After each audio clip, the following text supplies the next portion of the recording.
प्यारे विद्यार्थियों, आज हम लोग डिस्कस करेंगे धातु निष्कर्षण के बारे में। धातुओं का निष्कर्षण कैसे किया जाता है और इसकी कौन कौन सी विधियां होती हैं, इस बारे में विस्तृत चर्चा करेंगे। जैसा कि आप जानते हैं कि आवर्त सारणी में 118 तत्व सम्मिलित हैं। इन 118 तत्वों में से लगभग 80% तत्व धातुएं हैं, शेष तत्व अधातु एवं उपधातुएं हैं। जो भी धातुएं प्रकृति में उपस्थित हैं वह दो अवस्थाओं में पाई जाती हैं। पहली अवस्था है मुक्त अवस्था और दूसरी है संयुक्त अवस्था। मुक्त अवस्था में वह धातुएं पाई जाती हैं जो बहुत ही कम क्रियाशील होती हैं, जैसे गोल्ड, प्लेटिनम। इसी तरह संयुक्त अवस्था में वह धातुएं पाई जाती हैं जो बहुत ही अधिक क्रियाशील होती हैं। यह धातुएं अन्य तत्वों के साथ क्रिया करके यौगिकों के रूप में संयुक्त अवस्था में पाई जाती हैं, जैसे कॉपर है, जिंक है, एल्युमिनियम है, आयरन है। ये धातुएं संयुक्त अवस्था में पाई जाती हैं। अब जो धातुएं संयुक्त अवस्था में उपस्थित हैं वह भूपर्पटी के अंदर अपनी यौगिकों के रूप में उपस्थित हैं। इन यौगिकों को ही खनिज कहा जाता है। जैसे कॉपर भूपर्पटी के अंदर कॉपर पायराइट के रूप में उपस्थित है, तो कॉपर पायराइट कॉपर का खनिज कहलाएगा। इसी तरह आयरन Fe2O3 एवं Fe3O4 के रूप में प्रेजेंट है, तो ये Fe2O3 हेमेटाइट और Fe3O4 मैग्नेटाइट, ये दोनों आयरन के खनिज हैं। इन खनिजों से ही धातु को अलग किया जाता है। एक धातु के कई खनिज पाए जाते हैं, लेकिन सभी खनिजों से धातु का निष्कर्षण आसानी से नहीं किया जा सकता है। जिन खनिजों से धातु को बहुत ही कम लागत में आसानी से अलग किया जा सकता है, ऐसे खनिजों को हम लोग अयस्क कहते हैं। तो यहाँ पे दो टर्म आए हैं नए, एक खनिज और एक अयस्क। जितने भी यौगिक हैं धातु के वह उसके खनिज कहलाएंगे, लेकिन जिन खनिजों से धातु को बहुत ही कम लागत में आसानी से भौतिक एवं रासायनिक विधियों द्वारा अलग किया जा सकेगा, तो उस खनिज को हम लोग नाम देंगे अयस्क। जैसे कॉपर के कई खनिज प्रेजेंट हैं, जिनमें कॉपर पायराइट है CuFeS2, कॉपर सल्फेट है CuSO4, कॉपर ऑक्साइड है Cu2O।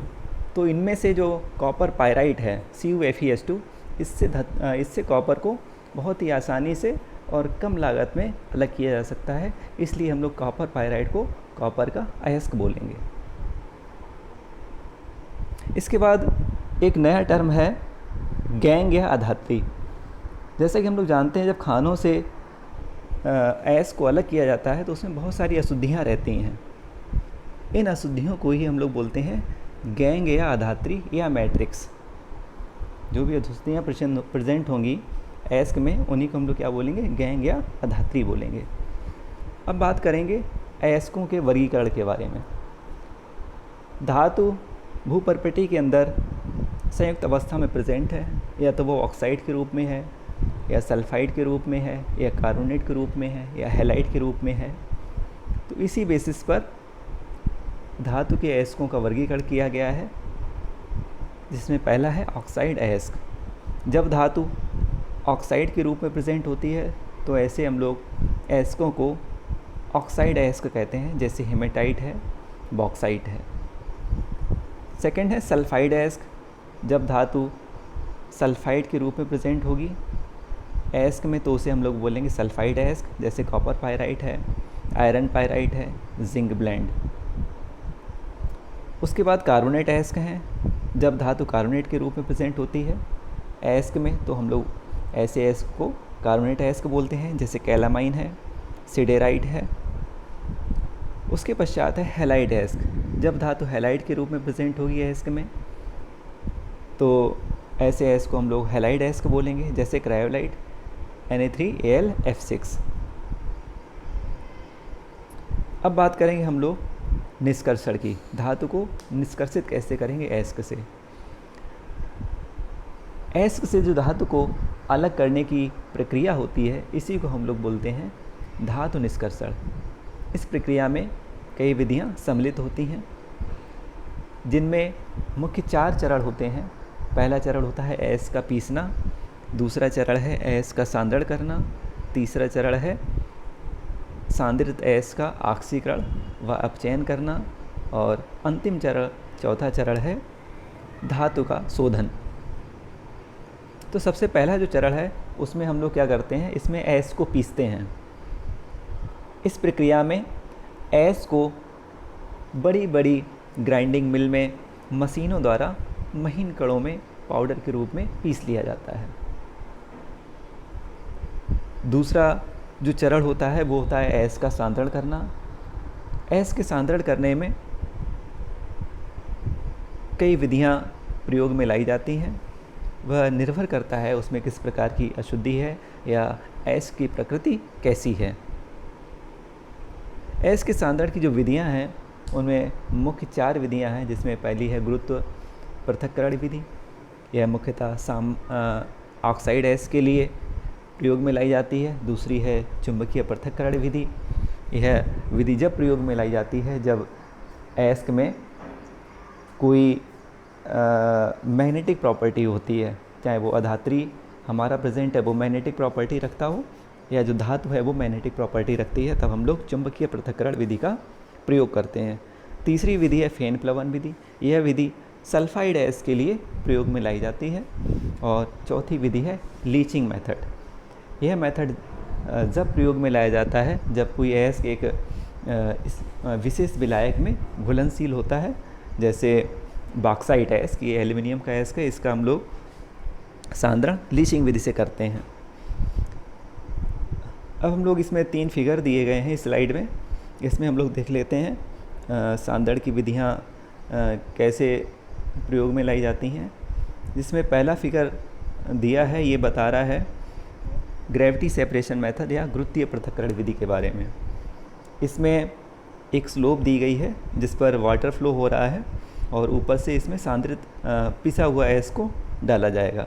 इसमें क्या होता है, जब हम पिसे हुए अयस्क को पानी की धारा में प्रवाहित करते हैं तो जो अयस्क के कण होते हैं वह बीच बीच में जो रुकावटें लगी होती हैं वहाँ पर ठहर जाते हैं और अशुद्धियाँ घुलकर पानी के साथ बह जाती हैं। तो ये मेनली हम लोग सल्फाइड अयस्क के लिए यूज़ करते हैं।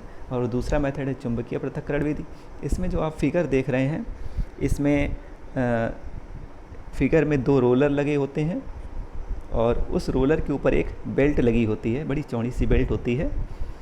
और इस रोलर में एक मैग्नेटिक रोलर होता है और एक साधारण रोलर होता है। जब इस बेल्ट को चलते हुए बेल्ट पर हम लोग अयस्क को डालते हैं पिसे हुए को, तो जब वो अयस्क मैग्नेटिक रोलर के पास बेल्ट के ऊपर से गुजरता है तो उसमें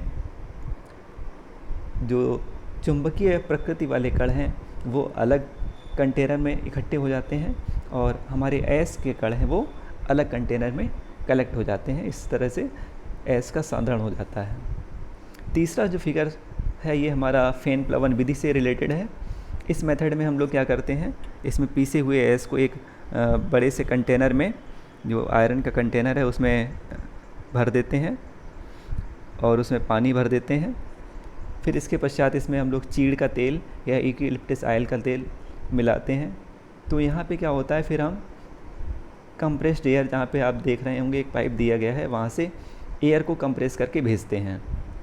तो इसमें क्या होता है, जो हमारे अयस्क के कण हैं वो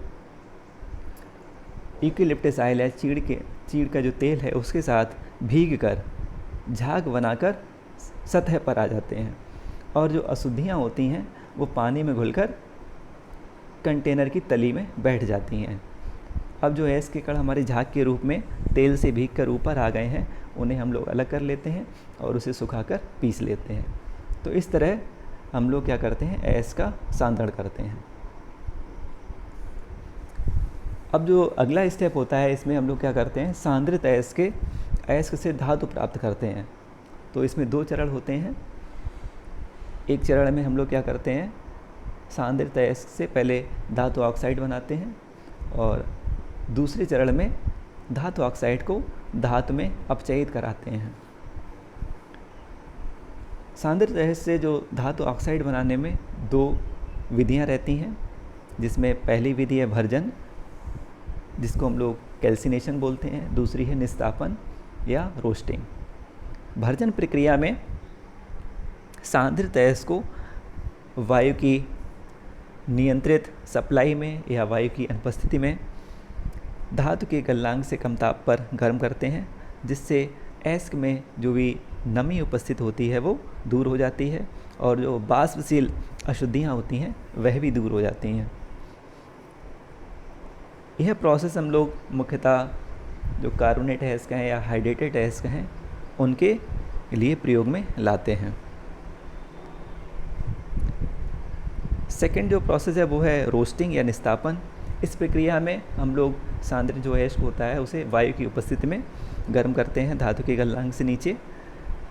इसमें जो भी बाष्पशील अशुद्धियाँ होती हैं वह अपने ऑक्साइड बनाकर अलग हो जाती हैं। यह विधि मुख्यतः हम लोग सल्फाइड अयस्क के लिए प्रयोग में लाते हैं, जैसे आयरन पायराइट है, कॉपर पायराइट है। अब भर्जन और निस्तापन विधि से हमें जो धातु है वो धातु ऑक्साइड के रूप में प्राप्त हो जाती है। इस धातु ऑक्साइड का हम लोग अपचायक द्वारा धातु में अपचयन कराते हैं।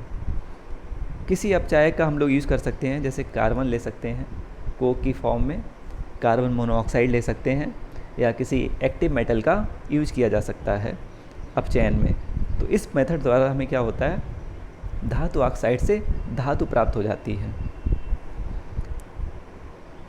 जो धातु हमें प्राप्त हुई है उसमें भी अभी अशुद्धियाँ उपस्थित रहती हैं।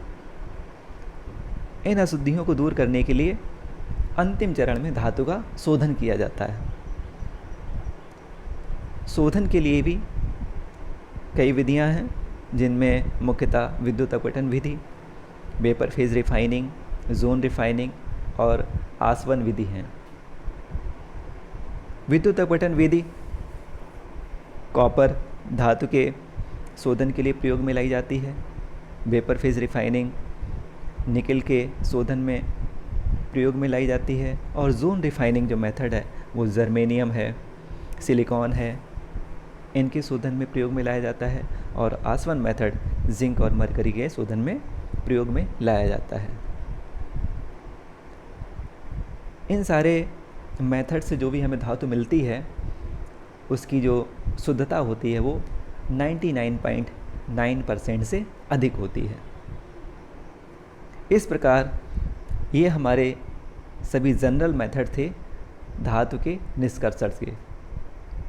इन सभी विधियों का प्रयोग करते हुए हम लोग धातु निष्कर्षित करते हैं अयस्कों से, और पूरा प्रोसेस क्या कहलाता है, धातु निष्कर्षण।